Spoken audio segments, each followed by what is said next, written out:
Прывітанне, беларусы.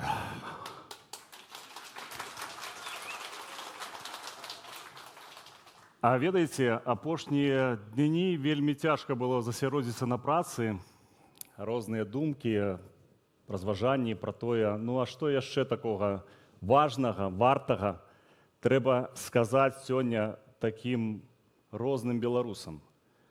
Розным з аднаго боку, а з іншага такім блізкім, зразумелым, родным.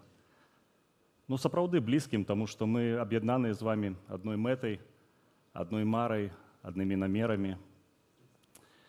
Ведаеце, я разумею, што сярод вас хтосьці ёсць такі, які гарыць нястанна змаганнем, імпэтам.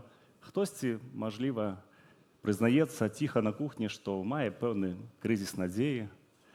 Я дакладна ведаю, што сярод вас ёсць той, хто ўжо распакаваў той самы чамадан, які пару год стаяў некранутым пасля эміграцыі. Ёсць тут такія, ці толькі я адзін такі з чамаданам?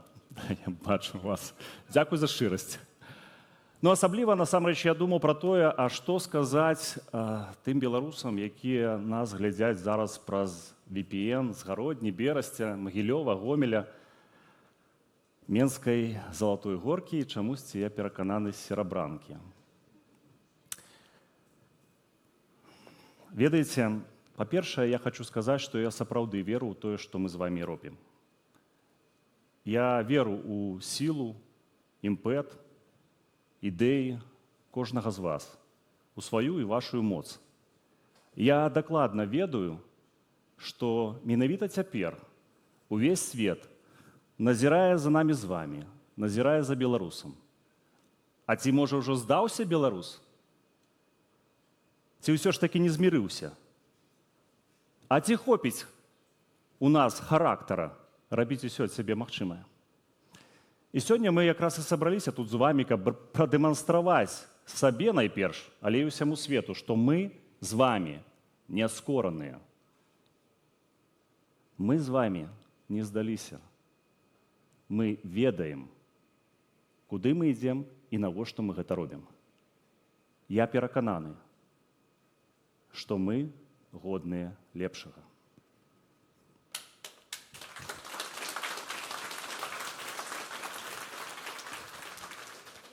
Я ведаю, што наш абавязак зрабіць усё магчымае, усё неабходнае, каб спыніць рэпрэсію ў Беларусі. Я ведаю, што кожны з нас прасынаецца з думкою пра тое, што наш абавязак заключаецца ў тым, каб усе палітвязні выйшлі на волю. Але таксама наш абавязак планаваць і будаваць будучыню, рабіць усё магчымае, каб быць да яе своечасова падрыхтаваным, калі ўсе будуць на волі. І менавіта таму у аб'яднаным пераходным кабінеце мы асаблівую ўвагу надзяляем накірунку сацыяльнай палітыкі. Бо сацыяльная палітыка найперш гэта аб падтрымцы людзей. Бо гэта ёсць падмурак для фармавання здаровай, дэмакратычнай дзяржавы і развітога грамадства.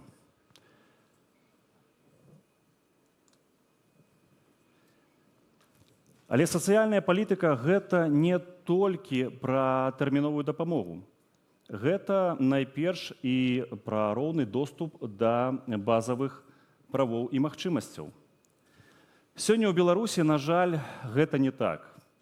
Мы ведаем, што сацыяльныя інстытуты, якія мусяць бараніць правы беларусаў, ну, па сутнасці, яны пакідаюць уразлівыя групы сам-насам са сваімі праблемамі. Жанчыны, ЛГБТК, кам'юніці, шматдзетныя сем'і, ветэраны, былыя палітвязні, усе яны сам-насам са сваімі праблемамі. Усе яны змагаюцца за свае правы і атрымліваюць толькі неразумення і рэпрэсіі ад дзяржавы. Кожнае трэцяе дзіця у Беларусі ў шматдзетнай сям'і жыве з недахопам паўнавартаснага адзення, паўнавартаснай ежы, якаснай адукацыі. Але гэта не можа і не мусіць быць нормай у новай Беларусі. Я ўжо не буду ўзгадваць, але ўсё ж такі варта, напэўна, бо маем шмат камунікацый і з пажылымі людзьмі. І варта сказаць, што вы ведаеце, што пенсіі ў Беларусі сярэднія такія, што людзі, якія заслугоўваюць годнага жыцця, не могуць забяспечыць нават звычайных нейкіх элементарных патрэбаў. І менавіта з-за гэтага, менавіта па гэтай прычыне, сёння я хочу прэзентаваць вам нашу ідэю, якую мы распрацавалі. У хуткім часе яна будзе рэпрэзентавана ўжо як працуючы праект. Гэта фонд сацыяльнай падтрымкі беларусаў.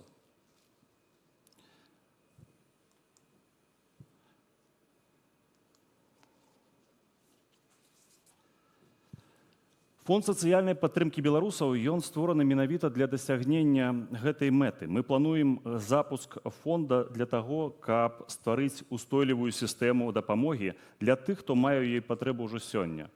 І гэты фонд будзе працаваць па двух асноўных накірунках. Першы – гэта экстранная дапамога. Безумоўна, гэта тое, што будзе датычна медычнай дапамогі і гуманітарнага накірунку. Але таксама у гэтым фондзе прадугледжаны і праект доўгатэрміновай інтэграцыі. Гэта праграмы, якія будуць прадугледжваць адукацыю і дапамогу ў пошуку працы тым людзям, якія аказаліся вымушана за мяжой, і людзі, якія патрапілі ў сур'ёзныя крытычныя нейкія абставіны жыцця. Я думаю, што тут ёсць людзі, якія пасля вымушанай міграцыі сутыкаліся з такімі выклікамі. І гэты фонд мусіць быць адказам на такія выклікі. Калі Беларусь стане свабоднай, і мы ведаем, верым і зробім усё для таго, каб яна такая была, гэты вопыт ляжа ў аснову новай сацыяльнай палітыкі нашай з вамі дзяржавы. Мы зможам выкарыстоўваць апрацаваныя механізмы, якія тут падрыхтаваны ў працы гэтага фонда, каб аднавіць нашу краіну і абараніць кожнага яе грамадзяніна. Фонд сацыяльнай падтрымкі беларусаў – гэта і ёсць першы крок да пабудовы такой Беларусі. Давайце зробім гэты крок разам. Дзеля справядлівасці, дзеля роўнасці, дзеля клопату, дзеля Беларусі. Жыве Беларусь!